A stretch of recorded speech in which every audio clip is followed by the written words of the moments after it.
দুইজন আকর্ষণীয় তরুণী জঙ্গলে শিকার করতে গিয়েছিল, কিন্তু দুর্ভাগ্যবশত তারা একটি বিশাল বুনো শুয়োরের মুখোমুখি হয়ে পড়ে। সৌভাগ্যক্রমে শুয়োরটি ঝাঁপিয়ে পড়ার মুহূর্তে কালো চামড়ার মেয়েটি দ্রুত তার সাথীকে ঠেলে দূরে সরিয়ে দেয়, ফলে সে অল্পের জন্য প্রাণে বেঁচে যায়।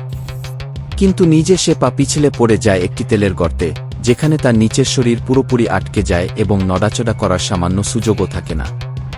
এতে তার সাথীর প্রাণ যেন কেঁপে ওঠে। সে তাড়াতাড়ি শুকনো ডাল কুড়িয়ে এনে তাকে বের করার চেষ্টা করে, কিন্তু অপ্রত্যাশিতভাবে সেই ডাল মুহূর্তেই ভেঙে যায়।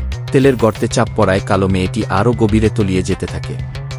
তবুও সেই সাথী মেয়েটি হাল ছাড়ে না।